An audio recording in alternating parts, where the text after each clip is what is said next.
Nós iremos nessa noite estar lendo a palavra de Deus, que o próprio Deus afirmou que ela não volta vazia, assim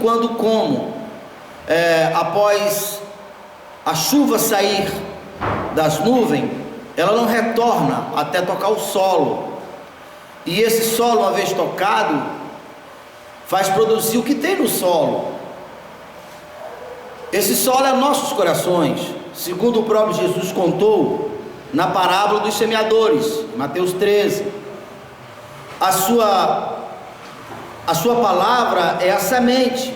Nós sabemos que a terra não tem nenhuma dificuldade de brotar aquela semente que foi colocado nela. Assim, quando a palavra de Deus estiver enxertada em nosso interior, em nossos corações, ela nasce, ela brota. Do milho brotará um lindo pé de milho, e nisto há um grande milagre. Da palavra de Deus em nós fluirá ou brotará vida, tudo aquilo que nós precisamos para ser pessoas felizes, para ser pessoas realizadas. Mas para isso nós precisamos ir além de uma informação apenas. Nós precisamos compreender e se firmar, se fechar esse acordo, esse pacto. Um pacto não é fechado apenas de uma parte. A parte de Deus, Ele já fez, Ele já cumpriu, e a nossa é crer. E você precisa também entender, você não consegue obter as promessas de Deus de nenhuma outra maneira a não ser pela fé. Fé não é pensar no que quer pensar e achar que isso é fé. A fé é fechar-se, é uma convicção a partir daquilo que está escrito a respeito do que Deus fez por nós, a respeito das promessas. Por isso é importante que você tenha as informações corretas, porque se as informações que você tiver não for as informações corretas no que se respeita às promessas, no que se respeita ao reino de Deus, a inspiração que você terá, ela vai ser incorreta, ela vai ser fantasiosa, ela não vai ser verdadeira, que por isso não irá se materializar, não irá se cumprir, porque Deus é a verdade, Jesus é a verdade. Tudo que foge da verdade, você foge da vida.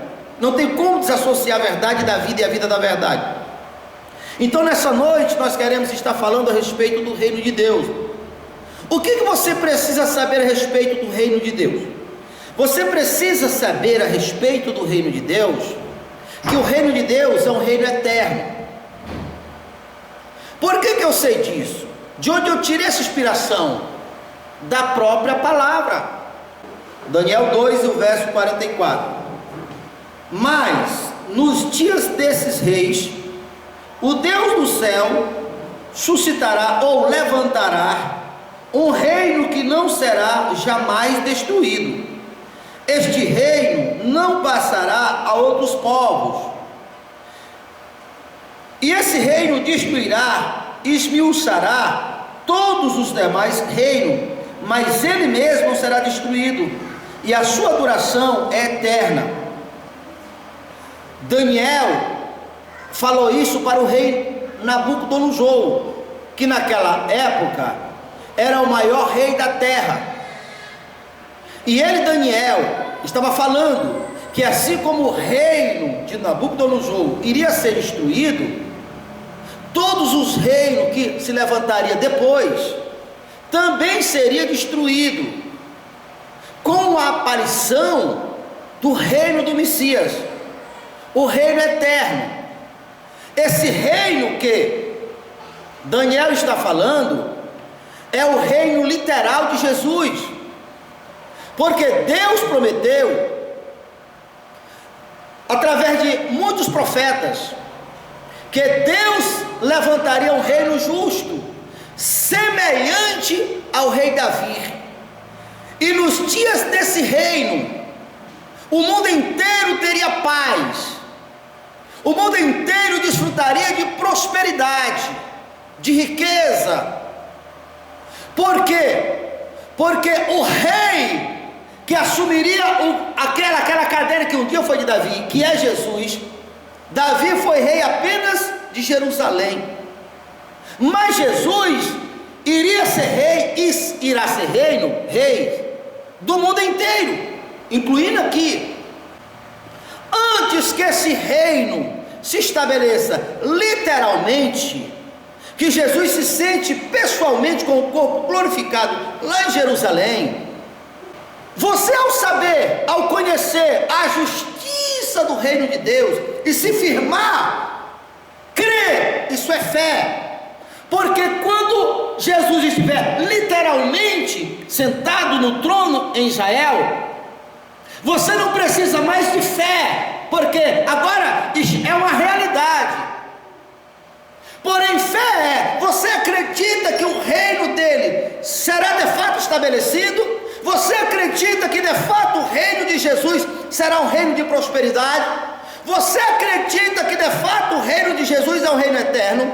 Você acredita que é um reino de paz, conforme a palavra fala? Porque Paulo falou em Romanos capítulo 17, verso 14, em 14, verso 17, o reino de Deus que não é comida e nem bebida, mas alegria e poder e gozo no Espírito. Isaías já tinha falado em Isaías 35, que quando a justiça de Deus chegar, é como quando uma água entra em um deserto que era morto e transforma aquele deserto morto em um manancial. Aquele que era surdo passará a ouvir, aquele que era cego passará a ver, aquele que era coxo passará a andar, e o deserto abrasador se transformará em manancial de água, e você vai lendo e você vai encontrar, e fugirá a dor e o gemido para sempre.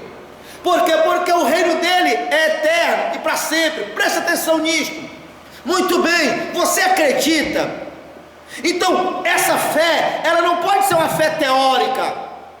Ela tem que ser uma fé que você se firmou nela. Você entendeu ela, você compreendeu ela, você aceitou ela, você se fechou nela. Sabe o que acontece? Você não sabia? Você acabara de entrar nesse reino. Por isso que Jesus disse: eu sou a porta. Quem entra por mim entrará e achará pastagem. Davi, que tem um grande simbolismo nesse reino, ele diz: sendo o Senhor o nosso pastor, ele nos guiará por pastos verdejantes e águas cristalinas, e ele colocará uma mesa farta na presença do nosso adversário. Quem são o nosso adversário? Tudo aquilo que é contrário à vida, porque o Senhor Jesus, ele só veio para que nós tivéssemos vida e vida com abundância. Então, todas essas forças contrárias à vida são nossos inimigos. Toda a Bíblia mostra que esses inimigos tem que se curvar diante de nós.